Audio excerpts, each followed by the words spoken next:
Okay, hi guys, welcome back to my 911. My name's Joël and this is my 1978 Series 3 Land Rover, short wheelbase, which all of you know I restored over the course of 6 years, completing it in the winter of 2020. So it was on the road 2021 last year. So I haven't really used it much because generally I don't use it much. It sort of sits in the garage and I take it out on the odd occasion. In the summer last year I took the roof off and that was all good fun. But since then, I mean I don't really drive it in the winter because of the salt. But yeah, since then it really hasn't been doing much. A couple of weeks ago I swapped the old tyres over from the radials to the cross plies again, just for fun really, and they're still on there now. But I'll probably swap them back again. But anyway, on the day that I did that, you'll remember that I took the car for a wash at the petrol station and I used the jet wash on it, but not very much, just in the wheel arches and so on. And after that I sort of set off for my drive around town and the engine was making a really horrible noise, like a knocking noise. I think I made a video of it as I was driving, so I'll blend that in now. Okay guys, so I've just been driving with the Land Rover and I can hear this awful noise on acceleration. It's really horrible. I'm just going to drive it back to the garage, but if I coast, okay, so even out of gear it does it when I rev the engine, so bloody hell, I don't know what it is.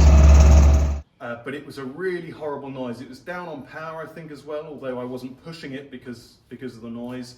And essentially, rather than going on my drive, I just sort of limped back to the garage. And it's been sitting here ever since. And I'm thinking it wasn't a couple of weeks ago, it was probably like 6 weeks ago or so. And I just haven't had a chance, with what I'm doing on the Porsche and stuff, to have a look under the bonnet to see what might have happened. I did start it up again a few weeks back, just to see if it might have dried out because water might have got it in the distributor cap or something like that. But it was still making the noise, so I'm a bit worried about it. In fact, I'm quite worried about it.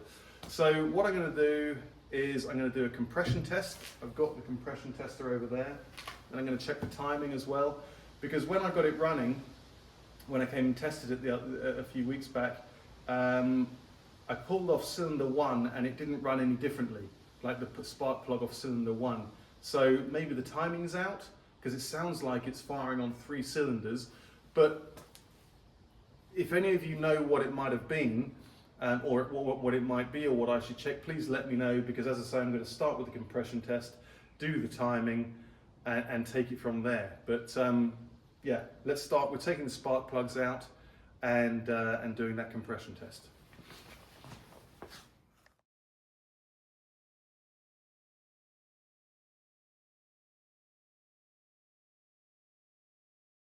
Okay, so I thought I'd get the bonnet right up, which is so much easier to work on the car when that's the case. You probably saw me put a bungee cord on there, although I'm inside. It's very well worth putting a bungee cord on there just in case the wind catches the bonnet and it comes down on my head, which we don't want. So, yeah, not much to see here really. I'm going to take the spark plugs out, as I said, and then do the compression test, so bear with me while I do that.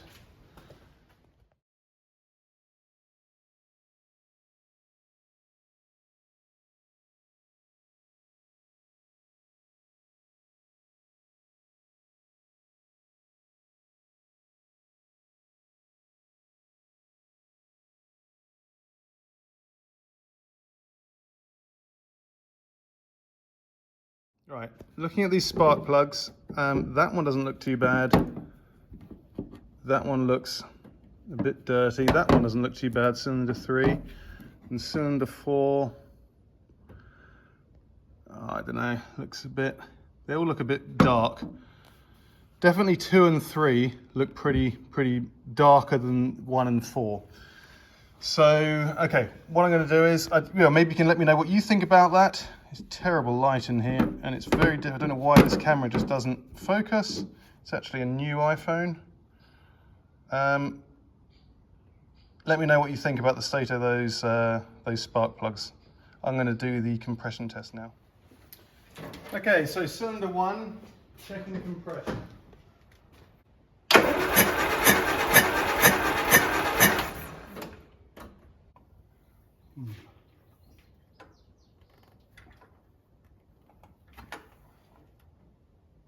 So that's 5 bar. I guess I better check what it needs, or what it should be.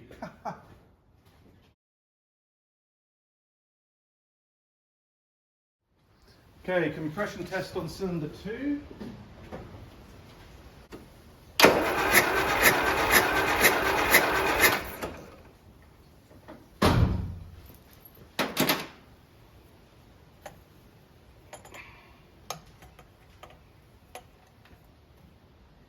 So that's a little bit higher, that's 5 bar. Wow, actually very close to the original.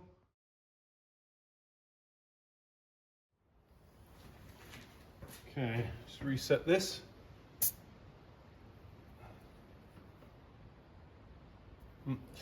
Okay, cylinder number 3.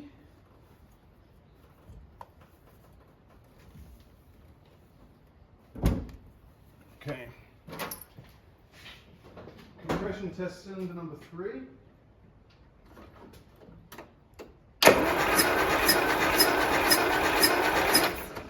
That's way more. How strange. Okay, so that's like 7 bar. Okay, compression test cylinder number 4.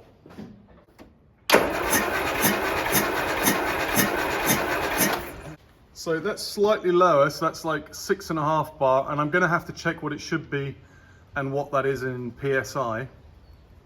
But cylinder 1 and 2 are very low in comparison to 3 and 4, so I will check that and see how out that is. Okay, so I just checked those values in PSI, and they're very low, bearing in mind the engine is cold. Like it's 20 degrees in the garage, but that's a cold engine. So cylinder 1 was 68 psi, cylinder 2 was 72 psi, cylinder 3 was 103, and cylinder 4 was 106. The only issue I have is obviously to warm up the engine, I've got to run the engine, logically speaking, and I really don't want to do that. So just in case there's anything wrong with it. So what I might do is, I mean, obviously there's a big difference, you know, between 106 and 68. That's a big difference between cylinder 1 and 4. So maybe I'll take the rocker cover off and just check the valve clearances and just to visually check what's going on in there, just to make sure there's nothing wrong.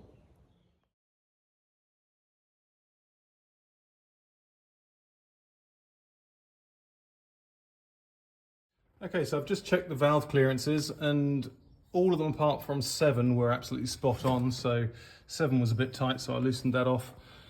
But otherwise I did notice there's a little bolt here, a locating bolt, which isn't in here. And I looked back on some videos of when I did it last, like 2 years ago, and it wasn't there either.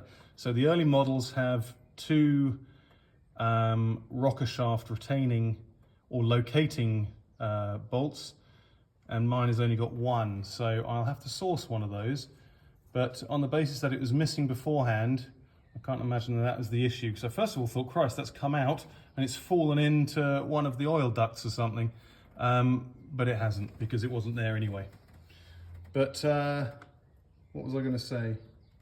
Yeah, well, there's not much to report there really. I'm going to check top dead center and make sure the valves are all opening in the same, in the right order. But you know, I can't imagine that's the issue. Okay, so just doing a little bit more research. Essentially, I have an 8:1 compression ratio engine. You can see it by the 8, which is stamped here. If it's 7:1, it'll say 7, or there'll be nothing there. So this is an 8:1. And a new engine should be putting out 140 psi. But you know, if it was 100, I think anything over 100 is not bad. I mean, I'd be hoping to get 120. I've checked out Jeffrey Croker's videos online, and he does a farm fresh one, which he calls it, which is one of his most recent ones, and he does compression tests and so on. And on that Land Rover, which is a 70 Series 3, he was getting 110, 120 psi per cylinder. And he mentions in there, if that's fine, but if there was a big difference in a couple of the cylinders, like 60 or 70, then there's a problem with that cylinder. Now, I've got 68 and 72 on pistons 1 and 2 respectively, which is low. So, oh Jesus, I don't know. Maybe, I guess I need to take the head off and have a look if the head gasket has been damaged or not. So yeah, maybe you can give me some pointers. That would be much appreciated. Okay, so this being a low compression head, it needs to be firing at 3 degrees after top dead center, and essentially I've set the engine up now to be, you know, I can rock it between top dead center 3 degrees and 6 degrees, and at that point the that cylinder 1 spark plug should be sparking, but the rotor arm is already beyond the terminal for the first spark plug. So I don't know, and any amount of this sort of adjustment isn't really bringing it far enough back. So weirdness.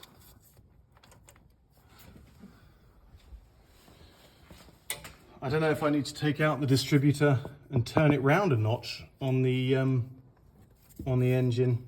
I don't even know if that's possible. I can't remember. But there is around 3 degrees top dead center. There is no amount of adjustment here that I can do to bring it back. It adjusts that way, but not this way. So, and also the lines here don't really want to go that other way.